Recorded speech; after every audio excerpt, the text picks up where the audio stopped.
Hi guys, welcome back to my YouTube channel. My name is Nene, as you already know. If you're a returning subscriber, thank you for always stopping by. And if you're a new subscriber, thank you for joining the family. And if you're yet to subscribe to my YouTube channel, what are you waiting for, guys? Hit the subscribe button and subscribe to my YouTube channel for more of my content. On my channel, I talk about relocating to the UK using the student route, relocating to the UK as a dependent, lifestyle in Aberdeen, lifestyle in the UK, and of course career opportunities. If this kind of content you would like to see, please do subscribe to my channel for more of my content. Thanks guys. So guys, on today's video, I'm just going to be talking quickly concerning those that are switching from its tier 4 visa, also known as the student visa, to a tier 2 visa, also known as the working visa. Guys, things are beginning to change in the UK, and I just wanted you guys to be aware of this so that you guys don't fall victim of what is going on right now for some people. Anyways, like 3 weeks to 1 month ago, RGU, that is also called Robert Gordon's University here in Aberdeen, sent my husband a mail stating that if he has switched from a tier 4 visa to a working visa, he needed to send his proof of address and also his new BRP if he has changed it. And obviously we have changed it, so he replied then with the new BRP stating that he has changed from a tier 4 visa. So they replied him after some days and asked him to send a letter from his current employer stating that he is allowed to work and also school, and they are aware that he's schooling. And my husband replied them stating again that he's done with school and he has no academic obligations to do. They could go and verify. Thankfully, my husband was actually done already, so he has submitted his project. His result was already out, and all we were just waiting for is the graduation to happen. So after like another 3 to 1 week, they replied him again and said okay, they've gone to check and they can confirm that he has no academic obligations and is free to continue with his current visa. Because right now what most schools are doing, I think it's maybe the UKVI also is aware of this, because I've seen on the recent news concerning things like this. What they're trying to do presently is, if you are switching from a tier 4 visa to a tier 2 visa, most people are getting into trouble now. Reason for this is that normally if you're supposed to switch, it's not like it's a crime for you to switch initially, but if you were supposed to switch from a student visa to a working visa, you are supposed to finish paying your school fees. But most people now, when you come into the UK, after paying your deposit or half payment of your school fees, what you just do, you just get a sponsorship job and you move over to a tier 2 visa. So what the UK government is trying to do now, they have like a list of people that have done that, and they are trying to track them down. Some people, they are in the cases of okay, not completing their fees. Some people are in the cases of not even going, even if they finish paying their school fees, they are not even going to school anymore, but they have found a way of switching over. So maybe you just came, you finished paying your school fees from wherever country you came in from, and the next thing that you come into the country and you are switching from your current visa, which is your student visa, and you're just moving on to your skilled worker visa. So the UK government is presently like getting lists of people that are in that category. So using like my husband as an example now, they had to send him a message asking him to get a letter. So for those that have switched over, I think what you're supposed to do, even after you are finished switching, you're supposed to inform your school stating that okay, yes, you are finished and your current employer is allowing you to also school and also work. But in cases whereby maybe you are in England and your school is in Scotland or in Northern Ireland, you know there's definitely no way you'll be able to handle those responsibilities. Even normally, if you're on a skilled worker visa or a tier 2 visa and you want to school, it's not like it's a crime. You are allowed to school for as long as you are going to go in for your classes, because there's no way, except you want to do like maybe distant learning, then it's fine, but there's no way for you to be able to do Northern Ireland to Scotland or Northern Ireland to England kind of schooling.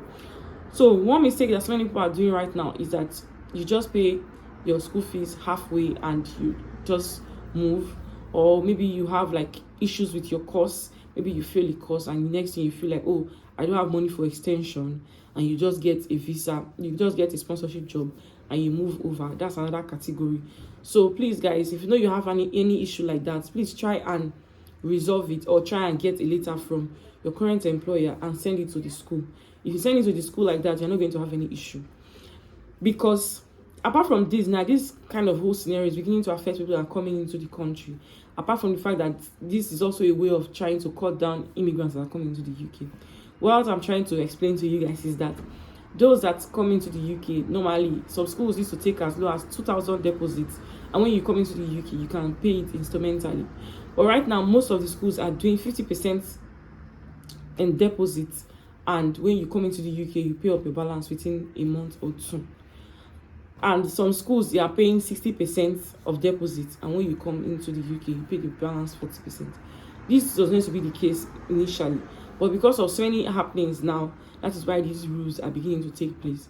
Rules of paying your 50% deposit. And now they are beginning to see, even with the 50% deposit, some people are also still leaving the balance 50% deposit and just moving on to a tier 4, a tier 2, which is the skilled worker visa, and abandoning the school. Just don't forget that when you come into the UK on a tier 4, on a student visa, RGU or whatever uni you are going to is your sponsor at that moment. You may think that sounds funny, but they are actually your sponsor. They are the reason why you are able to stay in the UK. In as much as they are schooling, but they are your sponsor. If anything happens to you, the UK VI can reach them out and be able to locate you one way or the other, because they are your sponsor and they're supposed to know anything that is going on in your life. That's why they ask that, okay, if you are changing address, let them be aware that you are changing address and stuff like that. So when you now leave them that you are not paying their full deposit or their full school fees, and you are moving on to another sponsor, which is now the skilled worker visa, you are owing these other former sponsors their school fees, and you need to pay them up before moving over. And even if you now, okay, you have issues with your course and you need to do extension, you have to do your extension before moving over.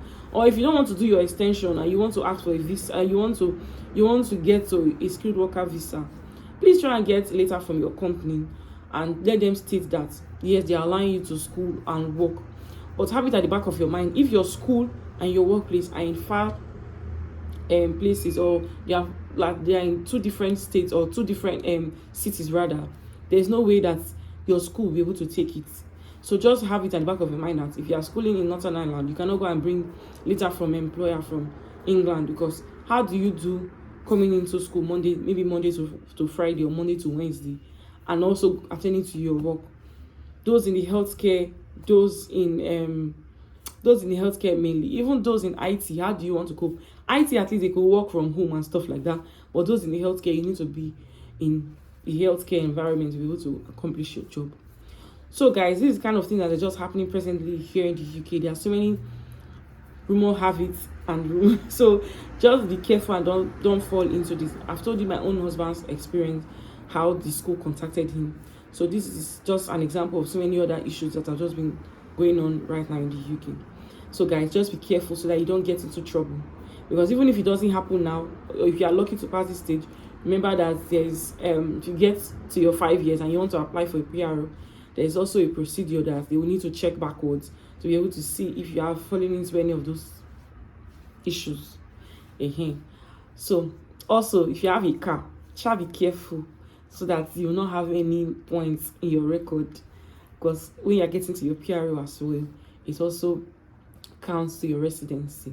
Because even when we're switching from our tier 4 to skilled worker, there was a place that they asked concerning, have you had any record of the car points and stuff like that, your driving license, do you have any points, your licensing, something. And we said no, because obviously we don't have, thanks to God and thanks to us being careful. Oh well, thanks to my husband, because the one that is driving for now. So guys, this is just all I have to say for now. I'm just trying to advise everyone to just be careful with what we are doing out there, and so you don't get in trouble with the UK government. And I wish us all the best as we are staying in the UK together. Thanks for watching, guys, and see you guys in my next video. Have a lovely day. Bye.